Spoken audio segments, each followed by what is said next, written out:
હવે હિન્દી ધોરણ 4 video number 5.2 ધમ્મક ધમ્મક આતા હાથી. એ આપણે કાવ્ય જોયેલું, બધાએ જોયું હતું ને કાવ્ય. બધાને મજા પડી ગઈ કાવ્ય, અને એક સરસ મજાની કહાની પણ કીધી, એમાં પણ મજા આવી ગઈ. હવે એના પ્રશ્નોના જવાબ જોઈશું. શું જોઈશું? પ્રશ્નોના જવાબ. हाथी किस तरह आता है? हाथी किस तरह आता है? हाथी धम्मक धम्मक आता है. हाथी किस तरह आता है? हाथी धम्मक धम्मक आता है. बीजो सवाल, नहाने के लिए हाथी सूंड में क्या भरता है? नहाने के लिए हाथी सूंड में क्या भरता है? तो नहाने के लिए हाथी सूंड में पानी भरता है. क्या भरता है? पानी. मालूम हुआ? चलो बच्चों को, नहाने के लिए हाथी सूंड में क्या भरता है? तो नहाने के लिए हाथी सूंड में पानी भरता है. અહીં આપણે બે સવાલો આવડી ગયા. हाथी किस तरह आता है? तो हाथी धमक धमक आता है. तीसरा सवाल, हाथी क्या खाकर बताता नहीं है? हाथी क्या खाकर बताता नहीं है? हाथी केले खाकर बताता नहीं है. हाथी केले खाकर बताता नहीं है. 4 नंबर, हाथी पानी कहाँ डालता है? क्यों? हाथी पानी कहाँ डालता है? क्यों? तो हाथी पानी शरीर पर नहाने के लिए डालता है. हाथी पानी शरीर पर कहाँ डालता है? तो शरीर पर. क्यों? तो नहाने के लिए. એટલે આપણે આ જવાબમાં ભેગું જ લખી લેવાનું કે હાથી પાણી શરીર પર નહાને કે લીએ ડાલતા है. આપણા 4 સવાલો પૂરા થયા. અહીંયા આગળ 5મો સવાલ, हाथी क्या ऊपर उठाता है? तो हाथी सूंड ऊपर उठाता है. हाथी क्या उठाता है ऊपर? सूंड. क्या उठाता है? सूंड. हाथी क्या नीचे गिराता है? तो हाथी सूंड नीचे गिराता है.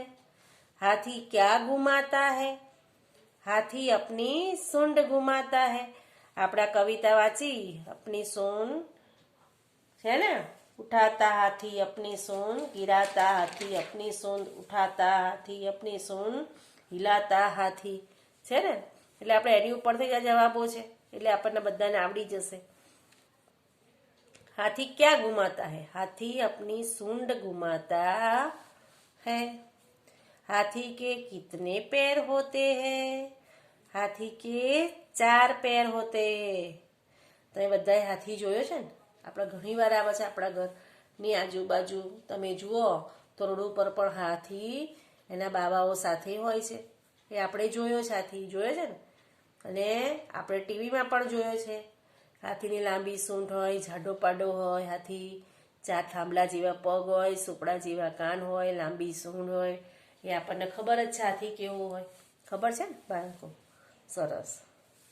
હવે हाथी के लिए कितने पैर होते हैं? तो हाथी के 4 पैर होते हैं. कितने पैर होते हैं? 4 पैर होते हैं. हाथी की पूंछ कैसी होती है? पूंछ એટલે પૂંછડી. पूंछ એટલે પૂંછડી. हाथी की पूंछ कैसी होती है? तो हाथी की पूंछड़ी कैसी होती है? तो हाथी की पूंछ छोटी होती है. हाथी बड़ा है लेकिन पूंछ कैसी है? छोटी है. कैसी है? छोटी है. हाथी के पैर कैसे होते हैं? हाथी के पैर खंबे जैसे होते. खंबे એટલે થાંભલો. થાંભલો હોય ને એના જેવા છે એના પગ. એટલે હાથી કે પેર ખંભે જૈસે હોતે હે. કેટલા જાડા હોય છે પગ, છે ને. ઝાડનું પેલું જાડું થડિયું હોય ને એવા જાડા પગ છે હાથીના. હવે 11મો સવાલ આયા, हाथी कैसे चलता है? हाथी धम्मक धम्मक चलता है. हाथी कैसे चलता है? हाथी धम्मक धम्मक चलता है. हाथी के कान कैसे होते हैं? तो हाथी के कान बड़े होते हैं. बड़े. આપણે ગુજરાતીમાં શું કહેવાય? હાથીના સુપડા જેવા કાન છે, મોટા. હાથી के कान बड़े होते हैं. प्रश्न बीजो आयो, खाली जगह भरिए. खाली जगह भरिए. कितने केले खाली जगह हाथी? तो कितने केले खाता हाथी? कितने केले खाता हाथी?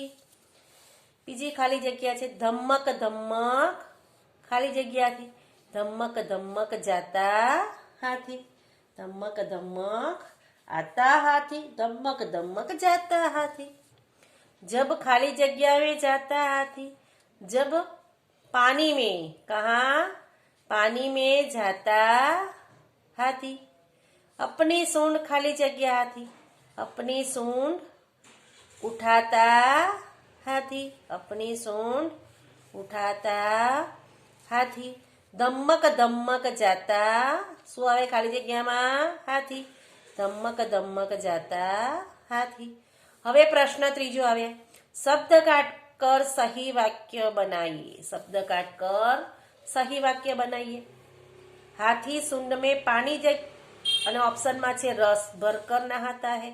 તો હાથી सूंड में શું આવે? પાણી. રસના આગળ આપણે શું કરીશું? લીટો કરીશું ને, લીટો. ત્યાં આગળ આપણે લીટો મારી દેવાનો. હાથ પછી વાંચવાનું, હાથી सूंड में पानी भरकर नहाता है. हाथी को मेल केले पसंद है. मेले के केले.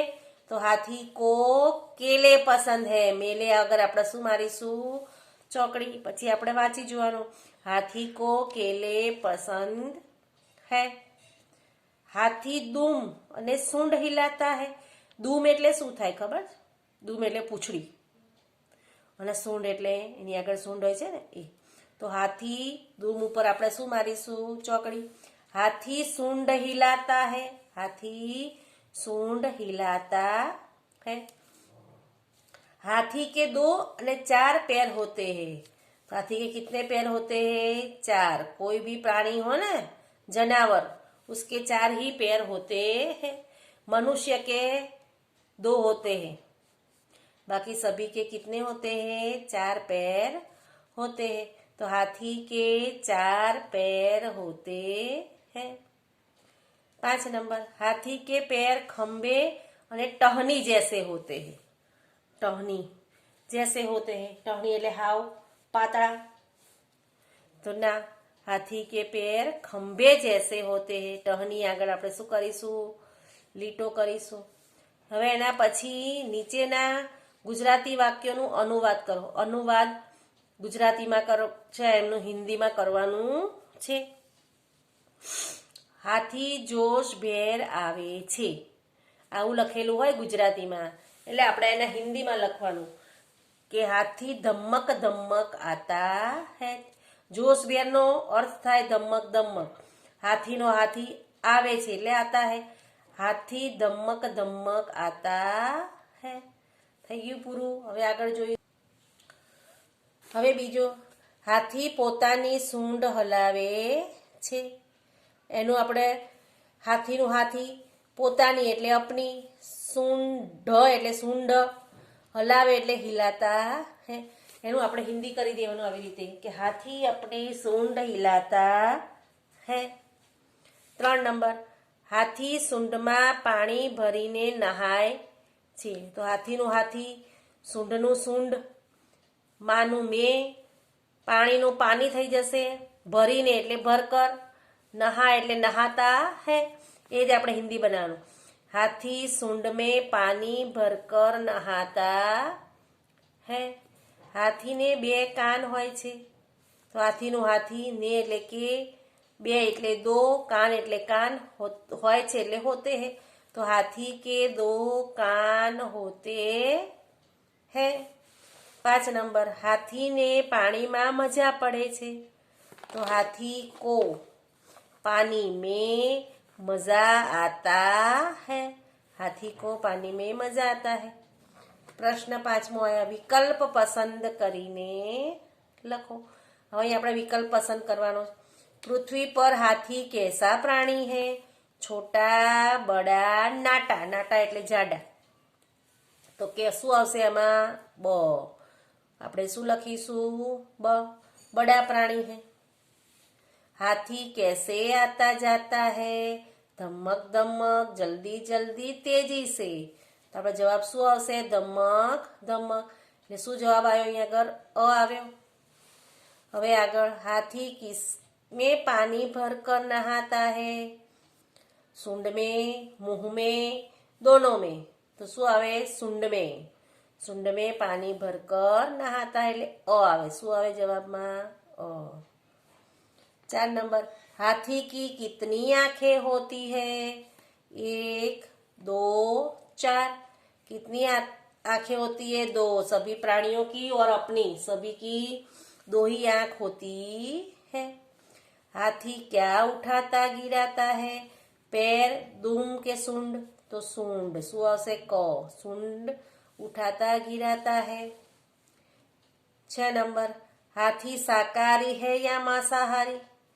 मांसाहारी, शाकाहारी, अ और ब दोनों?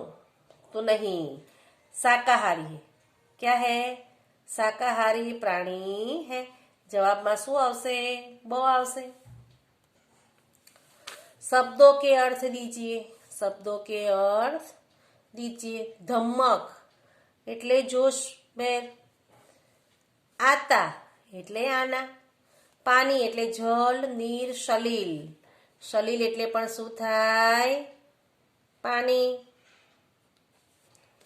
જાતા એટલે જાના, હાથી એટલે ગજ, હાથી એટલે ગજ, ખાતા એટલે ખાના।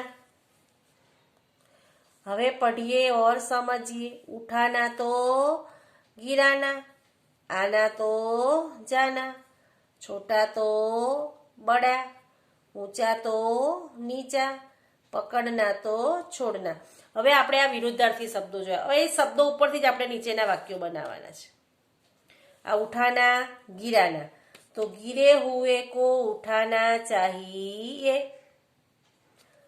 आई गयो उठाना शब्द। अब गिराना शब्द, हमें किसी को गिराना नहीं चाहिए। બંને શબ્દનો ઉપયોગ કરી લીધો આપણે, ઉઠાના અને ગિરાના। હવે બીજો શબ્દ આવ્યો आना અને जाना। हमें नियमित स्कूल आना चाहिए। हमें पढ़ने के समय खेलने नहीं जाना चाहिए। બે શબ્દો આના ને જાનાના થઈ ગયા। હવે આવ્યું छोटा ने बड़ा। चूहा छोटा प्राणी है, हाथी बड़ा प्राणी है। થઈ ગયું छोटा बड़ा। હવે ऊंचा नीचा। हिमालय ऊंचा पर्वत है। मेरे गांव में नीचा हिल है। हिल એટલે નાની ટેકરી છે। હવે આયો પકડना छोड़ना। मुझे सांप पकड़ना नहीं आता। मुझे जिद करना करके छोड़ना नहीं पड़ेगा। मुझे जिद करना छोड़ना पड़ेगा। जिद करनी नहीं चाहिए, वो हमें छोड़नी पड़ेगी। पड़ी खबर? हमें सांप पकड़ना नहीं आता, मुझे जिद करना छोड़ना पड़ेगा। छोड़ना ने पकड़ना। હવે તમારે ઘરકામ લખવાનું છે। કાવ્ય હિન્દી, કાવ્ય 5 ના સવાલ જવાબ લખવા અને મોઢે કરવા। અને કાવ્ય 5 મોઢે કરવું। કાવ્ય 5 મોઢે કરવું। આ તમારે લેસન કરવાનું છે સારા અક્ષરે। પડી ખબર બાળકો? સરસ, લખી લીધું બધાએ લેસન? સારું। હવે મોઢે કરજો સવાલ જવાબો, સારા અક્ષરે લખજો અને મોઢે પણ કરજો ને કવિતા પણ મોઢે કરજો। આવજો બાળકો।